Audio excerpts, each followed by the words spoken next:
Welcome back. Today, we're diving into Michael Jackson's Beat It solo by Eddie Van Halen. First, I'll demonstrate the solo without a backing track, so you can hear the guitar clearly, and also to avoid copyright issues. Then I'll break it down into parts, giving you guidance, practice tips, and key exercises to help you play it. Make sure your guitar has a Floyd Rose, because without it, it's impossible to sound like this. Tune in the half step down, or transpose the semitone down like I did, and let's get started.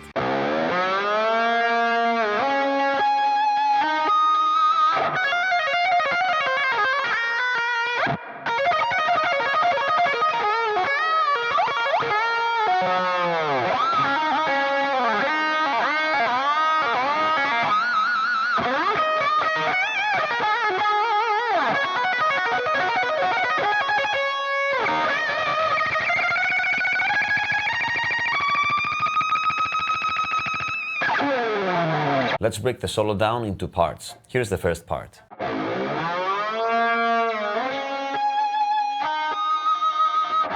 Let's walk you through this epic start of a solo. The solo starts with the tremolo arm pushed down towards the body. I don't know exactly how many tones you have to push it down, but down to the point right before the strings lose all tension. The strings should have at least some tension to them so that you will be able to get a note when you pick the open A string. So when you pick the A string, the bar should be pushed down somewhere here.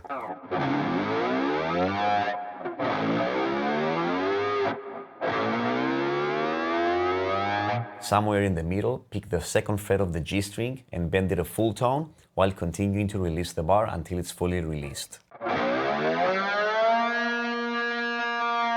When you finish this sequence, you should have a fully bent second fret on the G string and a tremolo bar on its natural position. Then you release the bend, and at the same time, you slide up to the 7th fret, like so.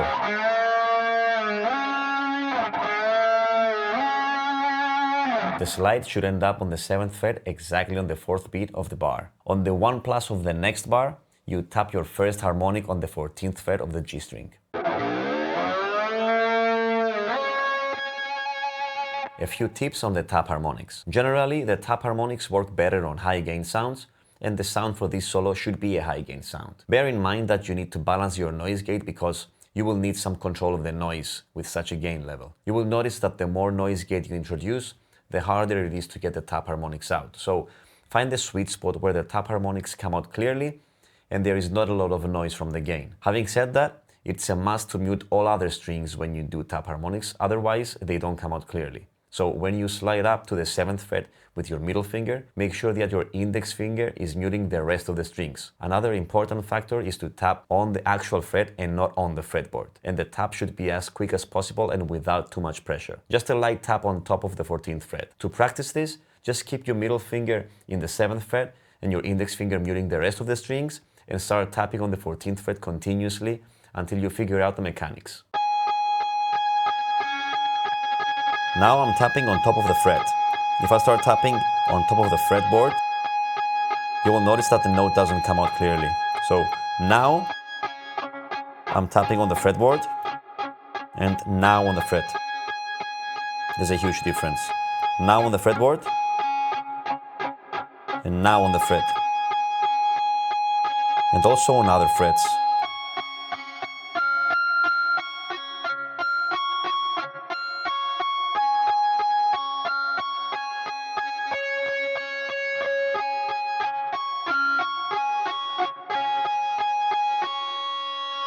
On the 3 end, you slide up to the 9th, and on the 4th beat, you do the second tap harmonic on the 14th fret again. It is important to follow the timing of the slides and tap harmonics. To sum it up, you release the bend on the 2nd, and at the same time slide up to the 7th fret on the 4th beat.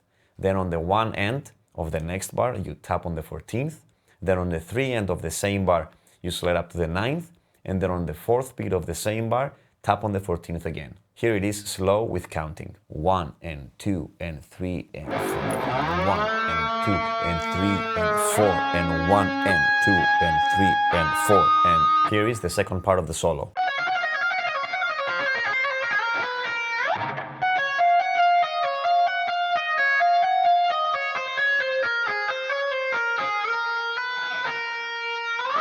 Tap the 15th, pull off to the 10th, hammer on the 14th, tap on the 15th, and then pull off to the 14th, pull off to the 12th, pull off to the 10th, and repeat this 3 times, except the first 2 notes. So first 2 notes, and then you hammer on the 14th of the B string, and then tap on the 15th, and then pull off, pull off, pull off. And then again. Once you're there, you slide up to the 12th, hammer on the 13th, and then pull off to the 12th, and then slide it up.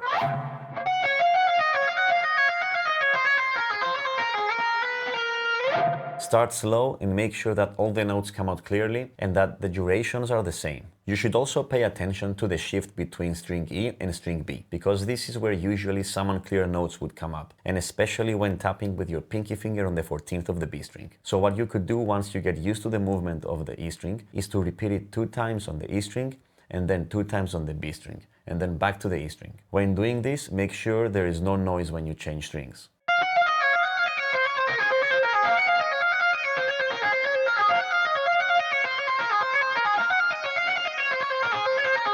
Here is the next part of the solo.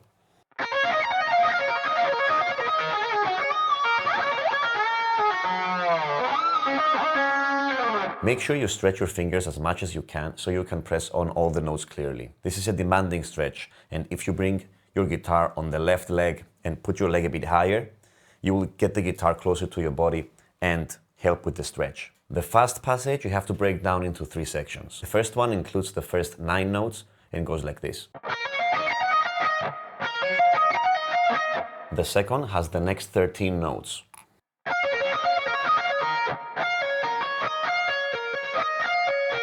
And the third has the last 2 notes before moving on to the bends. Start practicing each section separately, mainly focusing on the first 2, because once you have those 2 down, the third is only 2 notes. This is a legato passage, and you only need to pick on specific notes.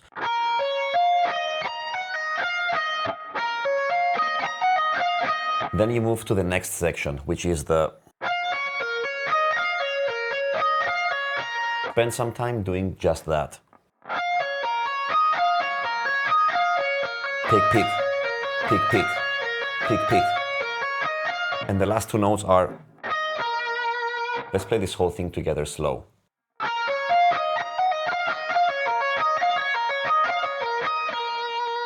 Again, slower.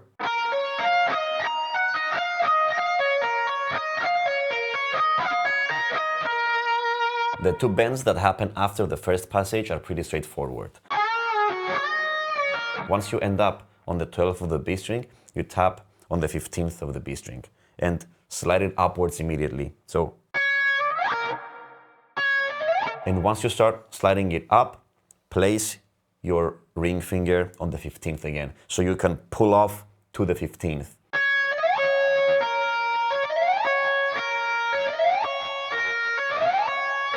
This is a very slow version of it, but the normal speed is somewhere like... This is followed by a bend on the 14th, on the G string, and then you release it and then pull off to the 12th, and then pull off to the open G string. As soon as you pull off to the open G, you push down the bar, and then you do an artificial harmonic on the 9th with the full bend while releasing the bar. Then release the bend, pull off to the 7th,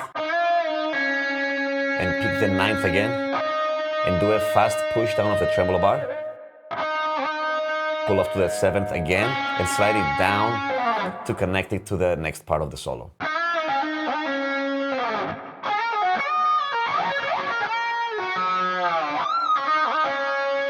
This next part repeats this pattern 4 times. You pick the 5th on the B string, pull off to the 3rd, pull off to the open B, and then hammer onto the 5th. But as soon as you're hammering onto the 5th, you do a quick dive and release of the tremolo bar. So it's... And then again. And then you end up on the 2nd of the G string with the full bend and a pinch harmonic. As soon as you do the full bend with the pinch harmonic on the 2nd of the G string, you slide up to the 14th,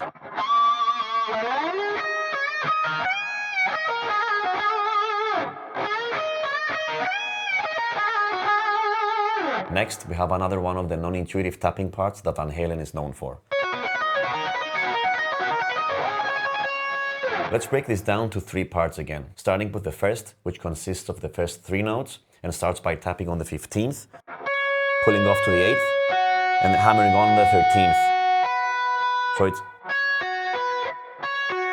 Then comes the main part, which starts by tapping on the 15th of the E string, pulling off to the 8th, hammering on to the 12th, pulling off to the 10th, and then with your index finger, hammer on the 8th of the B string, and then hammer on with your pinky finger on the 12th. Again, you have to take this slow and pay attention to every note, the mechanics of the movement of the fingers, and that it comes out clearly, and the duration of the notes is that it should be. I think the hardest note to play clearly is when you tap with your index finger on the 8th of the B string, so pay extra attention to that note.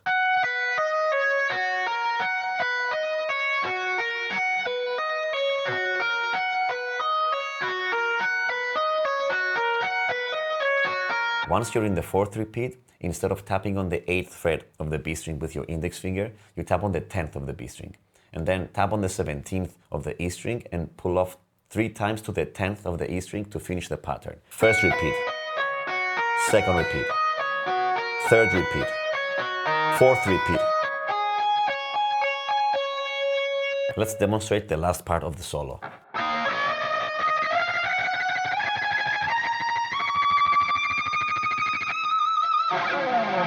You play a unison bend and then a series of tremolo picked notes starting from the 12th of the E string and ascending to the 22nd, on which you do a full bend. The only thing you need to pay attention is the timing at which you play the notes. Thank you for watching. Make sure you subscribe to the channel and click the link in the description below to go to my website, where you can find the tabs in Guitar Pro in PDF format and also the preset for the Petrucci Neural DSP plugin for the guitar tone.